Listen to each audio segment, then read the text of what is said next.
Hello, listeners, and welcome to Privacy Chats with Rachel and John. This is a podcast for privacy professionals and enthusiasts alike. I'm John. And I'm Rachel. We are your hosts. What are we talking about today, John?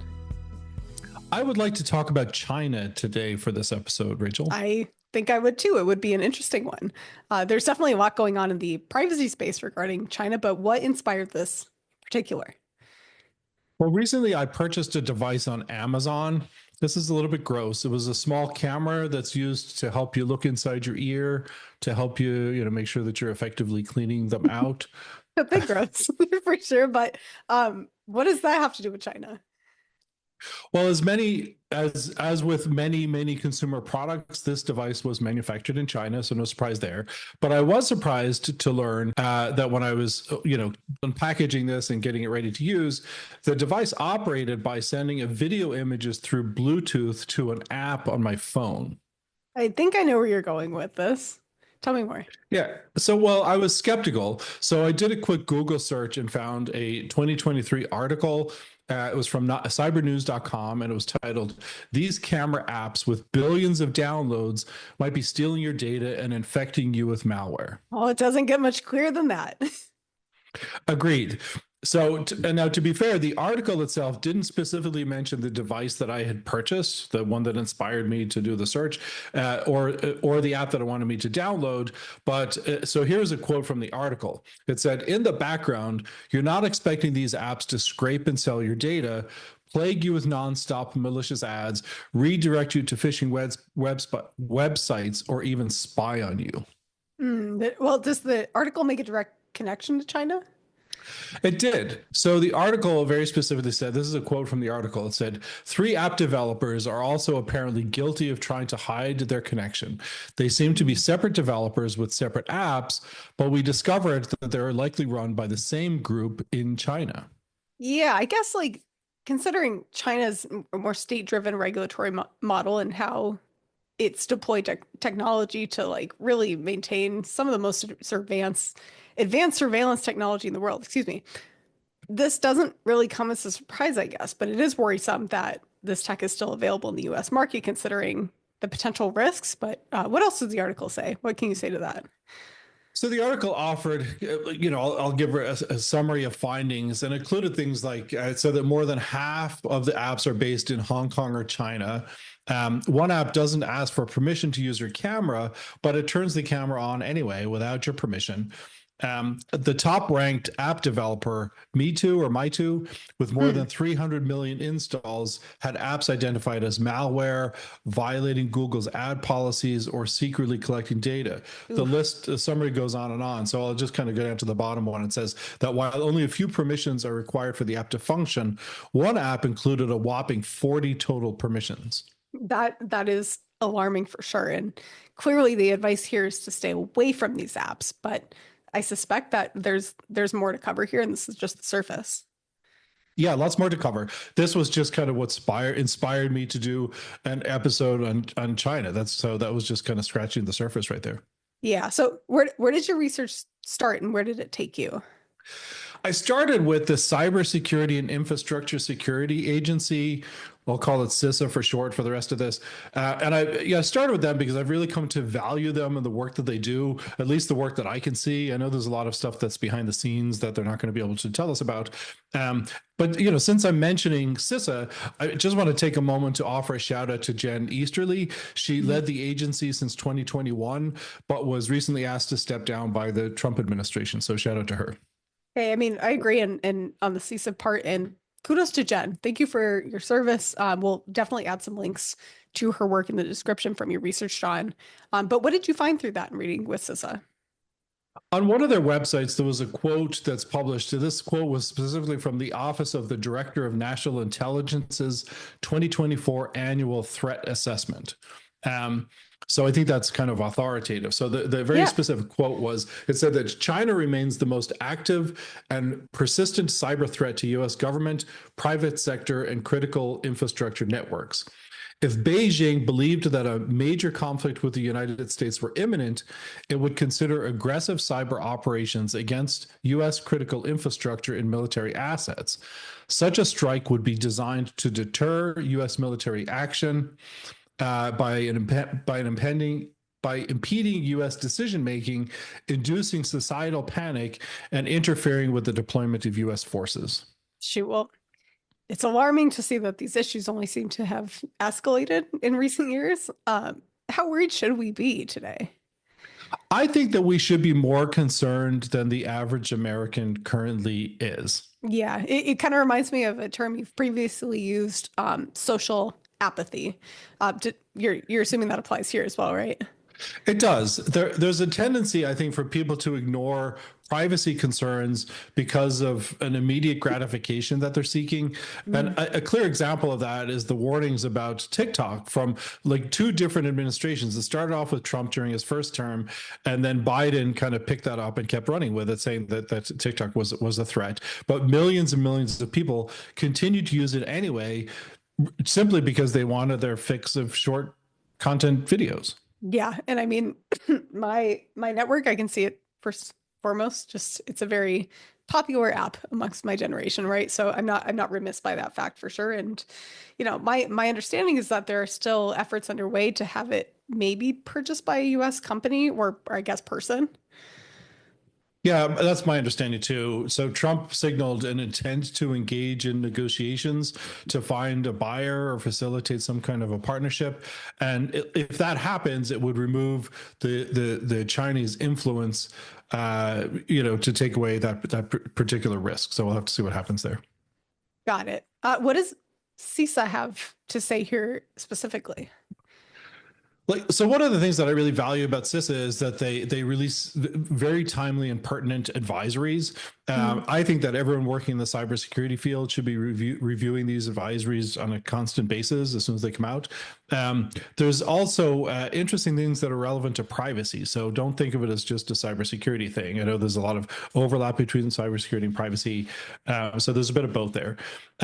So on there, I found a particular page. It was titled the China State-Sponsored Cyber Threat Advisories. And it had a table that currently includes 22 different alerts ranging back to April 2017 that talk about the threat from China. So that's a lot of alerts in a fairly short period of time. Yeah, and agreed. And I looked through this list of advisories before this episode, and many seem related to large networks, right? Enterprise systems, critical infrastructure. So what is the regular Joe Schmo supposed to do with this information, John? Agreed that we're somewhat relying on the cybersecurity and IT professionals who are working to protect large enterprises and critical infrastructures. But if we're really going to address this problem head on as a country, I think that we all need to do our part. Yeah. How so? So a good example is included in one of the advisories that was on that list of 22 that I talked about. It was from January 2024, so about a little over a year ago, and it was about small home office routers. So we all have them in our homes. So the guidance that I got my attention was specifically for manufacturers of these of the devices. The alert highlights how China is trying to find inroads into poorly protected devices in our homes and then leapfrog their way into more critical systems.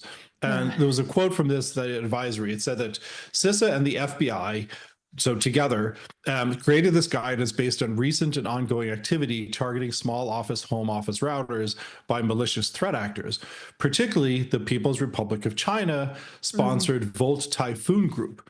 It went on to say that CISA and the FBI are urging router manufacturers to build security into the design, development, and maintenance of these routers to eliminate the path that these threat actors are taking to, one, compromise the devices, and two, use the devices as launching pads to further compromise U.S. critical infrastructure entities. Yeah, as a privacy professional and what I'm familiar with, security best practices like this doesn't come as a surprise necessarily, but thinking as just, again, my average Joe hat on here, what should the regular person do with this information? Yeah, it's a good point because you asked me what you should do, and then I talked about what manufacturers should do. So I would say that you need to rely on reputable manufacturers of routers or really any device that you're buying, and read the reviews of them. So for things like routers, since that's what we're talking about here, you can buy cheap routers for your home, but you have to keep in mind that one of the ways that manufacturers make them cheaper is to shortcut the design and eliminate some of the security features that if you're only looking, purely at functionality, you're going to miss out that you're not getting the extra security features. So you're going to pay less, but that comes at a cost. So my advice is sometimes you just have to pay a little more, but definitely look at the reviews.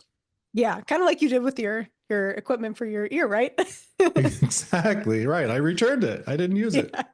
Yeah, well, okay. So going back, apart from CISA, what are others, I guess, in the field saying about China as, from the angle of being a threat? Christopher Wray was the director of the FBI. He was also recently fired by incoming President Trump, Mm. and he spoke on a recent 60 Minutes episode in a segment that aired. It aired on January 12th, and in it he said a couple of things that I noted. The first was that China's cyber program is by far and away the world's largest, bigger than that of any major nation combined. And second, it has stolen more of America's personal and corporate data than that of every nation, big or small, combined. He also described that China is positioning itself on networks and devices across America to, this is a quote, lying in wait on those networks to be in a position to wreak havoc and inflict real world harm at a time and place of their choosing. Well, I'm not doubtful, but that is a gloomy picture to paint for sure. It is. And in his farewell address to the FBI, he didn't mention China specifically, but in a section where he was discussing the threats of tomorrow, he said, and this is a quote, with a keystroke, foreign advisories can shut down a 911 call center, compromise a pipeline, or as we've seen most recently, breach our telecommunication systems in an unprecedented act of cyber espionage. In these capabilities align with his 60 Minutes comment about China, quote, lying in wait to wreak havoc in this way. There's Yeah. no doubt that this, fourth industrial revolution we're in, I guess, has transformed the stage of international warfare. But how realistic do you think that these exact threats that are being cited are in the sense of them materializing? Very realistic. In fact, it can happen. It does happen. So in 2021, there was a ransomware attack against the Colonial pipeline that interrupted the flow of gasoline, resulted in long lines at gas pumps. And so if it wasn't a huge deal for us, particularly we don't live in the impacted area, but if that attack was wider in scope or lasted longer, travel in this country could have come to a complete standstill. Yeah, I remember that. It mostly affected the southeast of the US. And if I recall Yeah. correctly, the company ended up paying the ransom, but it was quickly taken back by intelligence agencies who seized the digital wallet used by the attackers. But was that also China? It wasn't China. That attack was launched by a hacker group that's based out of Russia. It seemed that they were motivated by financial gain. But the reason I bring it up here is that it highlights the reality that a distant adversary can bring things to a screeching halt here in the United States, impacting millions of Americans. It can happen, and it does happen, and it did happen. Yeah, and on the flip side, perhaps it's the fact that it didn't originate from China that goes to show how prevalent cyber warfare continues to be. How could foreign adversaries resist the temptation to disrupt or confuse or destroy the technology that, in a global stage like their enemy relies on to monitor critical infrastructure and communicate effectively and make the data-driven decisions they need to operate? Yeah, so let's talk about communicating effectively. Mhm. In November 2024, there was a lot of news coverage of a joint statement from the CISA and the FBI. The statement read in part that the FBI and CISA had identified that PRC affiliated actors have compromised networks at multiple telecommunication companies to enable the theft of customer call record data. the compromise of private communications of a limited number of individuals who are primarily involved in government or political activity, and the copying of certain information that was subject to U.S. law enforcement requests pursuant to court orders. That Yeah, I came mean, from CISA. cyber warfare is becoming as much of a theater of engagement as land, sea, or air were for thousands of years. I mean, Yeah. consider how these capabilities have evolved and materialized in just a fraction of that time. Like, how can citizens, civil servants or otherwise, expect to protect themselves and get their loved ones in this sort of event? For the telecommunication thing, one of the key recommendations from industry experts was to use end-to-end encryption when we communicate. The easiest way to do that is just to use an app that does that by default. I did, do a quick search and I found a USA Today article that recommended WhatsApp and Signal. Personally, I'm going to recommend Signal over WhatsApp, and we can just call that an inside joke between you and me right now. For sure. I mean, most people might not know that WhatsApp is indeed even end-to-end encrypted, which, means it ensures that only you and the other person you're communicating with can read or listen to what's sent, and nobody even in between, in theory, including WhatsApp. But going back to the incident you just described earlier, Yeah. it seems to shift the narrative from like suspicion about China to validation that they're actively, quote, spying on us. It does. But there's other evidence that this has been going on, I think, for a while. Yeah, it makes me think of a story to share. So what do you have?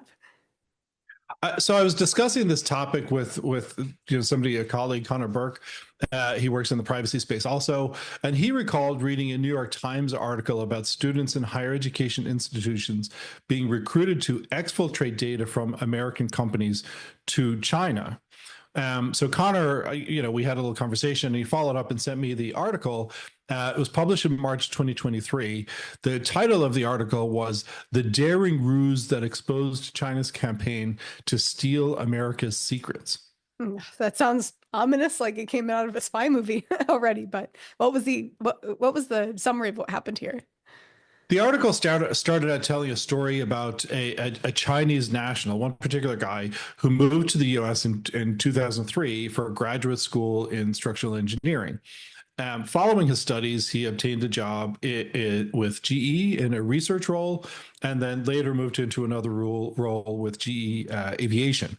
A representative from the Chinese Ministry of State Security attempted to recruit him to steal trade secrets from GE. And the recruitment started out as what looked like a paid invitation for him to come and present his engineering experts to students at a Chinese university, at the University of China. But in this case, the FBI was able to interfere before the recruitment effort fully played out. The target of the recruitment attempt assisted. So this guy that I was talking about, he assisted the FBI, and the recruiter was trying to recruit him, was ultimately arrested and sentenced to 20 years in U.S. prison. Man, this is brand news as a news story to me, but like, is this prevalent in practice, recruiting Chinese nationals who live in the US and are working as usual? It seems to be. The New York Times article quoted a retired FBI counterintelligence agent who said the Chinese leadership made the declaration early on that all Chinese people belong to China, no matter what country they were born or are living in, and that they started making appeals to Chinese Americans, I guess they being China, started making appeals to Chinese Americans, saying there's no conflict between you being an American and sharing information with us. We're not a threat. We just want to be able to compete and make the Chinese people proud. You're Chinese, and therefore you must want to see the Chinese nation prosper. That is a bold and presumptuous claim, if I can say, but I'm really not in the position to comment as someone like really immediately affected by this. I've been in the States for a while, but I have read about how the surveillance measures deployed in China are even perceived differently than, say, in more Western and democratic countries, where the baseline expectation of privacy and freedom amongst citizens is generally lower. Yeah, so in 2021, China passed two laws that are relevant to this conversation. One of them is titled the Personal Information Protection Law, and that went into effect in November 2021. And according to an article on foreignpolicy.com, this law is modeled after the EU's General Data Protection, or GDPR, that we've talked about a lot, and says that it was China's first comprehensive data protection law covering personal data. Yeah, I mean, for citizens, right? I think China embracing elements of this EU rights-driven regulatory model is at least a positive thing. Agreed, 100%. It is good to see any nation implementing protections of personal information of people. So let's keep going. The other law that was passed was also in 2021, is titled the Data Security Law of the People's Republic of China. And I focused most of my attention on this one, as this one seems to be the one that kind of raised more concerns from people overall. Yeah, I'm curious what you learned from your review of it. So to be honest, the alarming parts of this law are less explicit and outrageous than I expected them to be based on some of the rhetoric that I've heard and read about over the last few years. So there's a little hope here. I mean, is it hopeful? I'm not sure that I'm willing to go that far. I mean, espionage by definition is covert. Mhm. It wouldn't make sense for a nation to publish its intent to spy in legislation that's going to publish and be widely scrutinized. It's true. Um, the purpose and intent of the law is captured in the opening article. So this is a quote from the law itself, that this law is formulated in order to standardize data handling activities, ensure data security, promote data development and use, protect the lawful rights and interests of individuals and organizations, and safeguard national sovereignty, security, and development interests. That sounds eerily similar to some purpose that might be included in a regulation here in the US, maybe based on other parts of the world.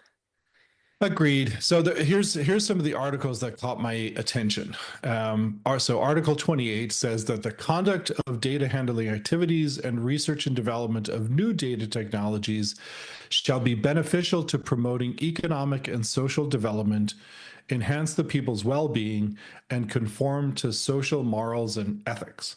That was the first one that I want to talk about. Article 36. Let me skip to a particular section of it here. It says domestic organizations and individuals must not provide data stored within the mainland territory of the PRC or China to the justice or law enforcement institutions of foreign countries without the approval of the competent authorities of China. Hmm. And then Article 37, the state is to forcefully advance the construction of e-government, increase the scientific nature, accuracy, and efficacy of government data, and enhance capabilities to use data in service of economic and social development. And let me do one more. Article Sure. 39. State authorities shall, in accordance with the provisions of law and administrative regulations, establish and complete data security management systems, implement data security protection responsibilities, and ensure government data security. I should have skipped that one. That's not as juicy. But Hey, these are all from the source, so I think it's good to know because I don't think that's commonly talked about, right? Like literally what's right. written in their law. And so to me, this sounds like China intimately recognizes the importance of keeping at pace with the global transition toward digital governance and identifying and responding to risks that are frankly not unique to other global superpowers. They do. There was also an interesting editor's note. So I had to obviously had to read a translation because I couldn't read the original in Yeah. Chinese. Yeah. So the translation was published by Stanford.edu, and there was the editor's note said, and there's a bunch of Chinese characters, and it said that this is translated as data development and use. But then it said the term development carries a sense of developing or exploiting a natural resource. And some people translate it as data exploitation and use. Huh. I mean, certainly the existence of a translation layer adds a little bit of an ominous spin to it. I mean, I'm not a native speaker, so I can't, I don't even know what the full interpretation of that is outside of what you've shared here. Yeah, I mean, yeah, we would have to really, learn a language to be able to speak meaningfully about it. But overall, I think that there's a strong tone of nationalism in this law. And I found an interesting article on PillsburyLaw.com.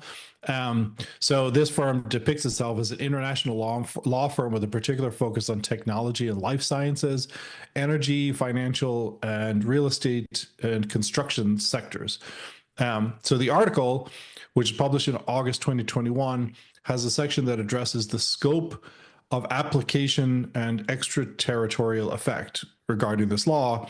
And it says the DSL, this law, applies to and regulates data processing activities and security supervision of such activities within the territory of China. Furthermore, the law extends to extraterritorial effect to regulate any data processing activities outside the territory of China that would be detrimental to the national security or public interests of China or the lawful rights and interest of any Chinese citizen or organization. Yeah, that sounds like a very broad and far-reaching law generally. It is, but we've discussed before the European Union's the GDPR is also a law from Europe that has global effect. Oh yeah, absolutely. And it's amazing to me to see the influence of the EU extending as far as even China, considering the overwhelming contrast of both political regimes. And it's, Mhm. this is what's known as the Brussels effect, which describes this process of unilateral regulatory globalization caused by the EU's externalization of its laws outside of its borders through market mechanisms. Yeah. So let's keep going. The article from Pillsbury Law also pointed out some things from Article 21 of that second law, the security law. And it says that the DSL, this law, introduces the new concept of a national core data and defines it as data that is subject to stricter regulation and protection, data related to national security, the lifeline of the national economy and people's livelihoods, and data that is important to major public interests. This isn't a data classification category that sounds familiar to me based on my experience with other classification systems for data. This seems to blend the concepts of private data, sensitive data, and even depending on the context, like high risk data. But this has a distinct, like collectivist nation state focus to it. Agreed. I feel exactly the same. This is definitely a different approach, and it fully aligns with the nationalistic perspective that I already mentioned. So Yeah. I agreed. And I guess let's go back to the apps that we were mentioning at the beginning. Like, what types should we be concerned about besides the whole ear washing camera thing that's for this episode? yeah, that's again gross. But given what we discussed about the laws in China overall, and what seems to be a clear intent to infiltrate our infrastructure and our overall technology systems, I think my answer to that question has to be that we should avoid every single app that comes from China or is influenced by China. That is quite broad. I mean, how does this relate to the whole TikTok situation that we've seen on and off, and it being basically shut down for a day right before the inauguration even? Yeah, the reason for the shutdown is because there's a law that was passed by Congress and it was signed into law by the president that went into effect in April 2024. That law is titled the Protecting Americans from Foreign Adversary Controlled Applications Act. And it had a timeline that required action, and that timeline, so it had a buffer zone or something, time for people to get ready for it. That timeline, I think coincidentally ran out on January 19th, the day before the inauguration. What was supposed to happen? So the introduction of the law states that it is an act to, so this is a quote from it, to protect the national security of the United States from the threat posed by foreign adversary controlled applications such as TikTok and any successor application or service and any other application or service developed or provided by ByteDance Limited or an entity under the control of ByteDance Limited. I mean, that's as clear as it gets as far as being targeted very narrowly to TikTok. Agreed. The foreign adversary here being China, although interesting, not specifically named anywhere in the act itself. But to dive deeper into this, I did read the act itself, But I found more interesting information in the Supreme Court's opinion following their review of it when the act was challenged in court. So I pulled a lot of quotes from it that we could skip over, but the Supreme Court seemed clear that there was a threat from China. So they obviously there's a whole lot of research goes into stuff before that they issue opinions. Mhm. One quote that I pulled from the Supreme Court opinion was that Chinese law enables China to require companies to surrender data to the government, making companies headquartered there an espionage tool of China.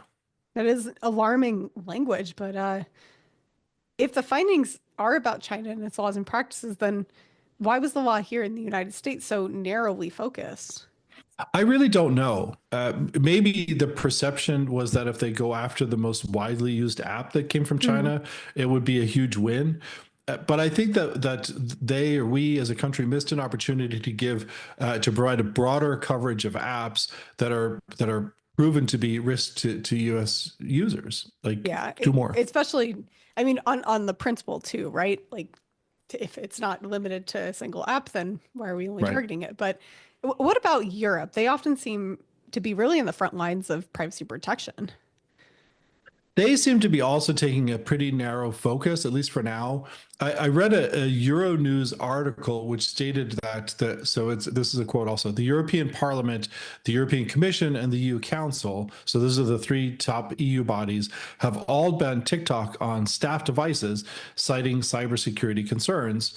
But the GDPR also includes a private right of action. So there are things kind of starting to churn up. There's things underway at the grassroots level in Europe because of that.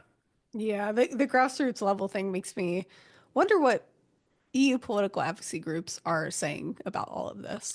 Yeah, one key privacy advocacy group operating in the EU, headquartered in Austria, is it's NYOB, originally Mhm. stood for None of Your Business. Great name.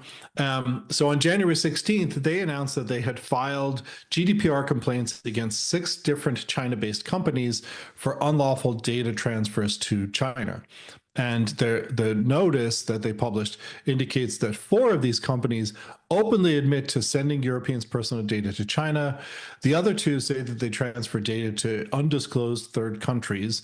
And as none of the companies responded adequately to the complainant's access request, this is NYOB, have to Mhm. assume that this includes China. But EU law is clear. Data transfers outside the EU are only allowed if the destination country doesn't undermine the protection of data. And given that China is an authoritarian surveillance state, companies can't realistically shield EU users' data from access by the Chinese government. So Yeah, I mean that seems to support the US's position as well and the importance of the law that was even passed by Congress here in the US. it does. And interestingly, that law was passed with a vote of 352 in favor and only 65 against. Or a landslide, so we agree on something. Yeah, a ray of sunshine right there. So what this means that Congress looked at what was happening. They saw the possible impact to the United States were clear that we need to protect ourselves as a nation. Yeah, so what's being done now? Like, what can we expect in the future? I think that there's a lot of turmoil in the regulatory space right now. I think everything in government is just Upside in down? churn. Right. The new administration came in with guns blazing, and seems that each day there's a new, agency that's having its staff purged. Right. This is probably going to stop regulators from having their eye on the ball for enforcement of these types of regulations. Mhm. So if there's a need to broaden the scope of the law to include any apps for China, which I think that should be broadened, I just don't foresee that happening anytime soon. Yeah, I don't disagree. It's quite unfortunately the Wild West here. Yeah. What does TikTok have to say about all of this? Have you read on that? Well, I haven't asked them. They generally deny that they're a threat. On their website, they have information about Project Texas, which I've heard a Mhm. lot about over the last year or so, Yes. which seems to respond to a lot of criticism and concerns. So this is a quote from, I think, from their website. It says that Project Texas is an unprecedented initiative dedicated to making every US user on TikTok feel safe, providing them with confidence that their data is secure and the platform is free from outside influence. And then it goes on to say Project Texas puts the concept of transparency and accountability into action by addressing national security concerns head on with concrete, measurable solutions. And then, the framework has 5 key pillars about governance, data protection, access control, software assurance. Like so it has some sort of structure to it, a framework. But yeah, I mean, I mean, you can kind of redact the details and it can sound like a lot of self-governance plans that even domestic companies might have, right? Like this is them taking initiative, although be it with a much greater stake at hand that they've seemed threatened. But like it's a decent plan, and it's not to say that it's not possible. It just might be complex. Who knows? Not on the inside, but it does look like they're trying, is what I'm trying to say. yeah, maybe. And if they're separating data about its US users from other data from other users, then maybe it will be a simpler transition when they ultimately find a new buyer and have that separation from China. Yeah, that makes sense. It's fair. We should probably start wrapping this convo up. What is your summary about the risk from China after this conversation?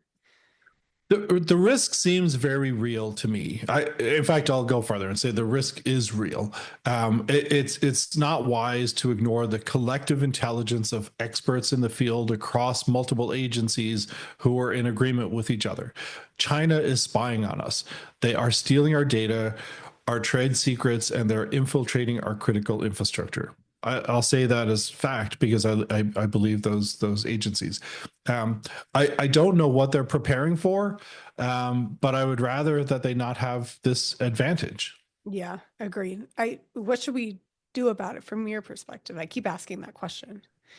Well, I think we just have to stop buying and using things that are controlled by China. These things, it appears, all of the data seems to prove that these things have been weaponized against us, and we are allowing ourselves to be pawns operating on their behalf.